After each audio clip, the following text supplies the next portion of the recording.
The smoking gun is out when it comes to the Obama administration's massive cover-up of the Benghazi terror attack that killed 4 innocent Americans on September the 11th, 2012. Now, the conservative watchdog group Judicial Watch obtained an email written by Deputy National Security Advisor Ben Rhodes. Now, in it, he provides talking points to Susan Rice in advance of her infamous Sunday show appearances. Now, the document reads, quote, to underscore that these protests are rooted in an internet video and not a broader failure of policy. And finally, there you have it, cold, hard evidence proving that a high-level White House aide instructed Ambassador Rice to blame Benghazi on a YouTube video, right? Well, not so fast, because today, somehow, Jay Carney, well, he stepped in front of reporters and actually with a straight face said this. That document that we're talking about today was about the overall environment in the Muslim world. I can say it again and again, and I know you can keep asking again and again. This document was not about Benghazi. Now, sadly, that's how the administration attempted to dismiss the smoking gun email written by Deputy National Security Advisor Ben Rhodes, that it wasn't about Benghazi, even though it was clearly referenced by Susan Rice on the Sunday shows, which is why Carney's pathetic explanation did not sit well with some of the reporters in the briefing room today, including ABC's Jonathan Karl. Let's take a look. Why were you holding back this information? Why was this email not turned over to the Congress? Why was it not released when you released all the other emails? This is directly relevant. Why did you hold it back? John, again. Why did it take a court case for you to release this email? John, I can say it again and again, and I know you can keep asking again and again. This document was not about Benghazi. It was her prep for the Sunday shows. It wasn't her only prep, John. She relied on for her answers on Benghazi on the document prepared by the CIA. But Jonathan, remember, we're supposed to believe Jay Carney, who conveniently informed us today that the Rhodes email was not about Benghazi. Instead, it was merely designed to enlighten Ambassador Rice about other hotspots in the Muslim world. There's just one problem. When Rice blamed a YouTube video during these appearances, she wasn't asked about Iran. She wasn't asked about Egypt. When she pointed the finger at that movie trailer for causing the deaths of 4 Americans, she was asked about one place and one place only, Benghazi. First of all, what is the latest you can tell us on who these attackers were at the embassy or at the consulate in Benghazi? Let's talk about the attack on the U.S. consulate in Benghazi this week that killed 4 Americans, including Ambassador Chris Stevens. So you talk about this as spontaneous. Can you say definitively that the attacks on our consulate in Libya that killed Ambassador Stevens and others, their security personnel, that was spontaneous? Was it a planned attack? Was there a terrorist element to it? Our current assessment is that what happened in Benghazi was in fact initially a spontaneous reaction to what had just transpired hours before in Cairo, almost a copycat of the demonstrations against our facility in Cairo, which were prompted, of course, by the video. All right, make no mistake about it. Susan Rice got her cues from this email, and it wasn't written by the Central Intelligence Agency. It was written by a top White House aide. It was about Benghazi, and it was designed to provide political cover for an embattled politician ahead of a presidential election. And here with reaction to this developing story, investigative journalist Sharyl Attkisson and the host right here of Special Report, Bret Baier. Guys, welcome to the program. Glad you're with us. Thanks, Sean. Bret, let me start with you. And both of you come at this, you are objective reporters. I come at this a little differently. I have a political point of view. So I just want to make sure our audience gets the facts here. First, Bret, your reaction to the news conference today, do you think that's a plausible explanation, considering the date of this is September 14th, 3 days after the attack? If you were to believe, Sean, what Jay Carney said today, you would say that they're saying that Ben Rhodes was prepping Susan Rice for those Sunday shows and was typing up an email memo that dealt with other places and not Benghazi, specifically not Benghazi. He doesn't reference that in the email, by the way, but she's going on these Sunday shows just days after this attack. Now, the key to this whole thing is that the deputy director of the CIA at the time, Mike Morrell, in just recent weeks testified on Capitol Hill. What did you think of Susan Rice's appearances on the 5 Sunday talk shows? And he said that when she mentioned protests, that was in their talking points. He apologized because he said he relied on analysts back here and not people on the ground. But when she mentioned the video, he testified on the Hill, That caught him by surprise because that was not in anything that the CIA had produced. He said the video caught him by surprise. Now, it strains credulity as we watched a lot of reporters today ask these questions to Jay Carney. ABC, CBS, the New York Times, pressing him on this.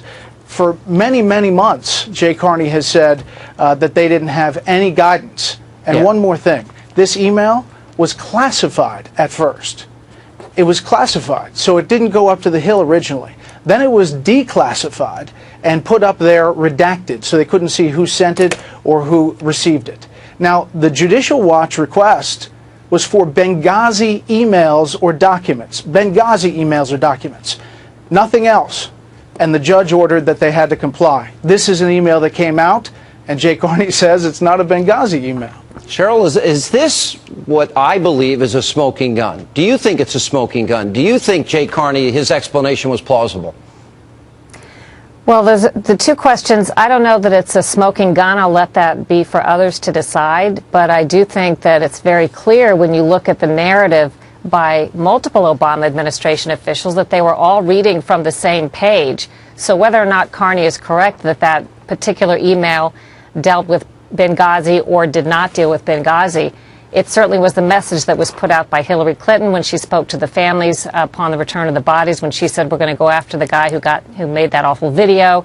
It was certainly the clear message, as if there had been, we don't have evidence of how and when this occurred, but as if there had been some sort of meeting and discussion and decision that said this will be the narrative. All right, you mentioned the others that made the same argument. We have a montage of what they were saying and what they were telling us. Again, this was all we have to see through the prism. This was September, leading into an election in November. Let's show the montage.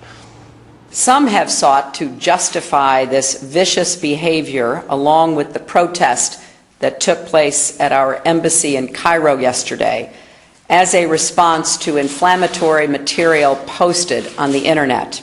We can all condemn this reprehensible video. We find the video that has been so offensive to Muslims to be disgusting and reprehensible. Although we had nothing to do with the video, we find it offensive. It's not representative of America's views. It was a crude and disgusting video. Sparked outrage throughout the Muslim world. Now, I have made it clear that the United States government had nothing to do with this video. Now, Brett, let me go back to you. That was September 25th when the president was at the United Nations, and he echoed those sentiments. When we look at the original talking points, which we now have access to, and we also know that there was a previously scheduled meeting with Leon Panetta and the chairman of the Joint Chiefs, they saw the president on September 11th while the attack was going on. Do you think that things changed and can be provably on paper? Do you believe that this can be shown to have changed? Well, I think that this is going to produce more questions up on Capitol Hill, and there's already a lot of reaction about this because this email was held back and finally released by a judge. It's important to point out, to be fair, there were protests other places that they did believe were tied to this video, or at least they said that. But on the Benghazi situation, everyone through the chain on the ground said this was not a protest. There was no protest. It was a terrorist attack. Military was sending it up their chain. The intelligence community was sending it up their chain. And we've heard testimony specifically about this. So 3, 4, 5 days later, they know specifically that there was no protest and this was an organized terrorist attack. And yet, you know, many times after that, when referencing Benghazi, the video comes up in discussion. And Cheryl, there was also the conscious decision that was made not to take the word of eyewitnesses on the ground and the station chief and others, but rather go with an interpretation from Langley? Well, I would argue that you're left with two scenarios. One is the one in which that they just innocently took the wrong information and put out misinformation, and the other is a political motivation. But let's accept their explanation that they were just wrong about it and innocently wrong. That's one of the most, that's got to stand out as one of the most terrible mistakes in intelligence that I can imagine that's been made, at least in recent memory, that I've heard of. In other words, they took all the evidence, and then someone who collected it and analyzed it drew the wrong conclusion based on a very tiny slice, they say, of something that somebody said, ignoring the real evidence from those on the ground and the witness testimony and the intelligence reports and the prior warnings. That in of itself, I think, should be alarming and disturbing. I don't have time to play a montage here. Sharyl, let me ask you one question about your situation, comments you made when you left CBS. There was this reluctance, this resistance to go deep into some of the more controversial issues coming before the Obama administration, and you've come under heavy fire for that. Do you stand by your original comments?